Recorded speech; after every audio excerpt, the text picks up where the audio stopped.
All right, so we're going to get into using this chart. One thing that I did forget to mention when building this chart on your 1 mile per hour wind, you need to make sure that you turn off your Coriolis and your spindrift. Regardless of what calculator you're using to build these charts, you should be able to turn off the spindrift. On certain things, you can't turn off the Coriolis, but what we can do to turn that off is set our latitude to 0, and then that is going to give us our wind just 100% with no other interference. And then we'll account for our Coriolis and spindrift together in this little chart here.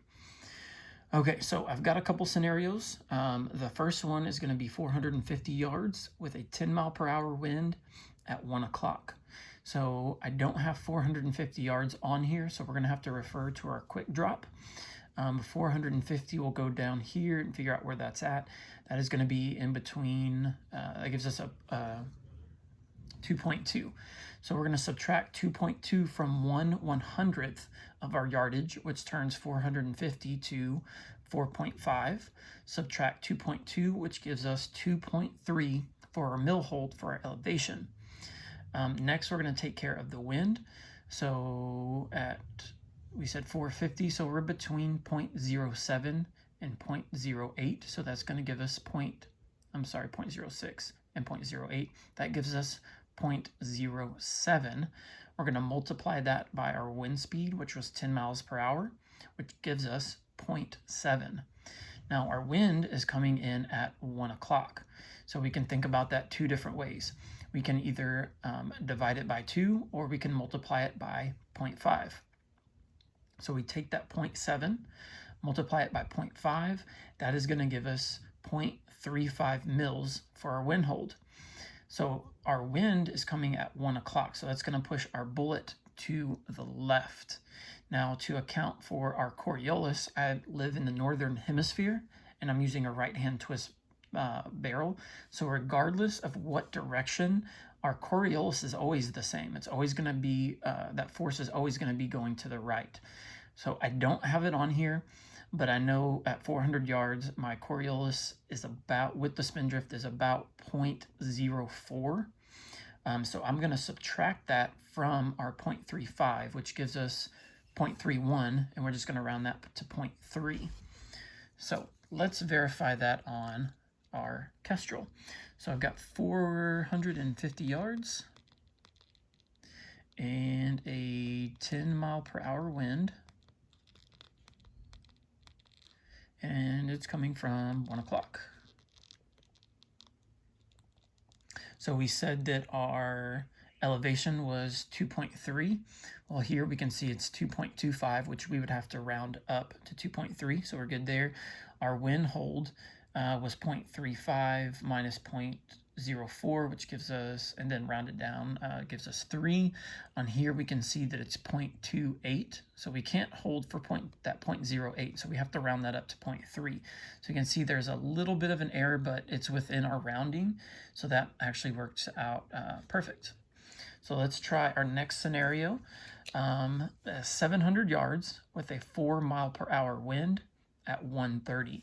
Now the good thing with this chart is, because if we're going to do this in a hasty way where we use our cosines, if we round these cosines to quarters, 1230, we're going to round that to 0.25. 1 is going to be 0.5. Between 130 and 230, we can call that 0.75, and then 3 o'clock our full value wind.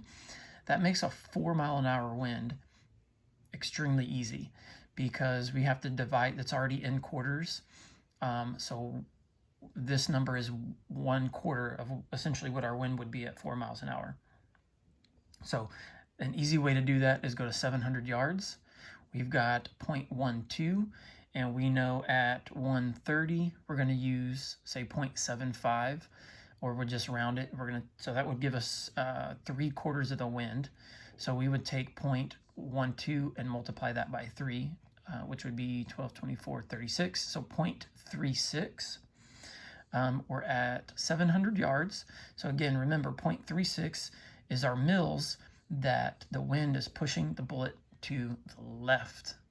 So we're going to come back right for our Coriolis and Spindrift at 700 yards, 0.2. So our 0.36 subtracting 0.2 is going to give us 1.6 for our wind hold. So let's check that out.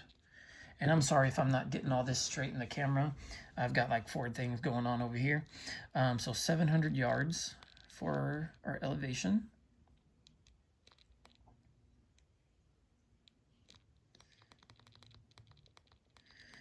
And we said that our hold for 700, well, I've got 700, so 4.88, we'd round up to 4.9, so we're good there. Let's see, our wind, we said was going to be 4 miles an hour. And it was coming in at 130.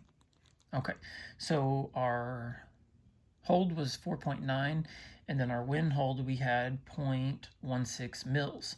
So you have a little bit of error compared to this of 0.2, but we can't really hold or adjust for 1.6, so we're going to round that up to 0.2 anyway. So the errors within this is within our rounding error, so we're doing really good so far. So let's try one more. I made this one a little bit more difficult. I actually had to use a calculator on it. But here we go. So 620 yards. So we don't have 620 on here, so we're going to refer back to our quick drop number. We're going to find where 620 is. So 620 is between 400 and 680. So we're going to take, we said 620, so it's 6.2, and subtract 2.2, which gives us 0.4 mil hold for our elevation. We're at 600 yards, so I'm going to go ahead and use this here with a 7 mile an hour wind. So pretty easy. That gives us 0.7. And then it's coming in at 2 o'clock. So we're going to take 0.7 multiplied by 0.86, which gives us 0.6 mil for our wind hold. At 600 yards, we're going to, remember, the bullet is getting pushed to the left. We're going to come back right 0.1 mil on that, so that 0.6 is going to be dropped down to 0.5 once we adjust for our Coriolis and our Spindrift. So let's see where we're at as far as this goes. So 620 yards.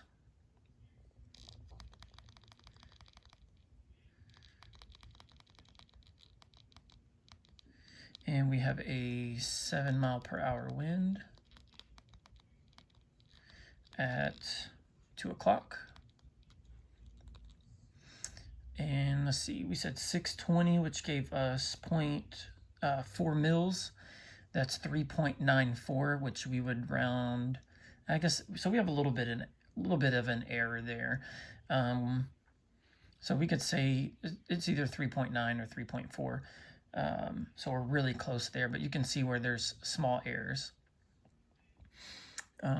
We had for our wind was 0.5. We've got 0.51. So we're pretty much dead on. We're a little bit off on our elevation, but we already know with our quick drop number, if we use 2.2 throughout this entire range, throughout the range of 300 and 770, that we're going to be within 0.2 mils off. So the fact that we're only 0.1 mil off, and which we're actually a little bit less than 0.1 because we had to do some rounding to get to that 4, we're still doing really good. So you can see how accurate this chart really is. The other thing we can do, I think I mentioned this in the other video, is we can apply our sine to our wind speed, or we can apply our cosine to our full wind hold. And either way, that's going to give us our value. So if you guys want to make this chart, I definitely recommend it. Seems like it's working out really well. If you have any questions or anything, you can just email my page. That comes straight to me. I'd be more than happy to answer any kind of questions. Thank you.